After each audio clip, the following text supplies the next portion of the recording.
Mga kapatid, saksihan ninyo ang sagupaan ng dalawang malalakas na pangkat, ang Team Malaysia ng Zamboanga Sibugay at ang henete ay si Patrick Arce mula sa Santa Maria, Davao Occidental ng Team Elimar at Jason De Esoy para sa Team Lakas Almonchai ng Boracay. Ang dalawang ito ay parehong henete ng Team Malaysia, subalit ngayon ay nagtatapat sa Crest Cup National Race Battle of the Greatest.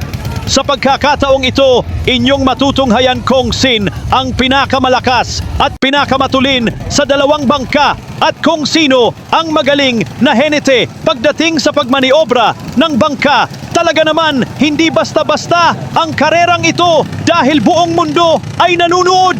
Huwag kayong kukurap mga kapatid dahil isang hudiyat lang ng flagman, mag-uunahan na ang dalawang henete kung sino ang makadukot sa pinakaunang boya.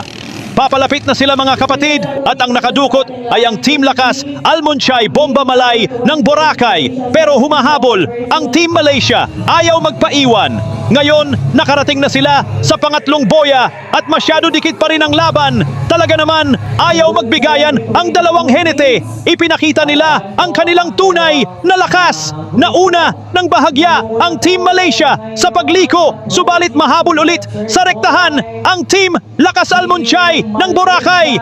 Pero ang Team Malaysia ay patuloy pa rin sa paghahabol. Halos makadikit na ang kanilang bangka.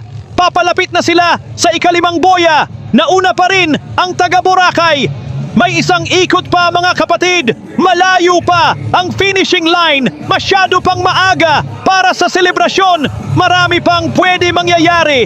Kaya dapat hindi maging kampante ang henete dahil hindi malayo ang agwat ng dalawang bangka. Posibleng mahabol sa likuan ang Lakas Almonchai ng Team Malaysia. Kaya huwag ka muna mag-scroll dahil napakagandang panoorin ang bakbakan na ito. Hintayin mo hanggang dulo. Haya na! Nahabol na ng Team Malaysia ang Almonchai. Masyadong gitgitan ang labanan. Talaga naman, ayaw magpaawat ang bawat isa. Nagunguna na ngayon ang Team Malaysia pero biglang sumulpot si Almonchai. Nauna na naman ng bahagya. Wow!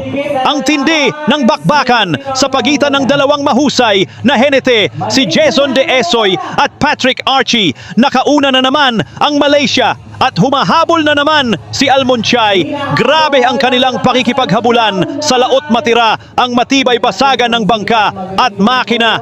Kung sino ang bibigay ay siyang matatalo. Heto na malapit na sa huling ikalawang boya pero halos magkapareho ang bilis at lakas nagpapalitan ng pwesto. Ilang saglit pa'y lepapaliko na sila sa boya. Hayon na maunahan na naman ng Team Lakas Almonchai ng Boracay ang Team Malaysia dahil sumubra sa kurbada. Talaga namang makapigil hininga ang kanilang sagupaan. Ito na! Ito na! Huwag kayong kukurap dahil sa sandaling ito ay maaring magbago ang ihip ng hangin. Panoorin mo kapatid, halos makadikit na talaga ang dalawang bangka. Walang gustong magpatalo. Talaga naman gitgitan ang labanan. Wow! Napakahusay ng dalawang henete pero ibinuhos na lahat ni Patrick Arce ang 100% ng lakas para makuha ang huling halakhak. Nagtagumpay ang Team Malaysia na matalo ang Team Almonchai ng Boracay.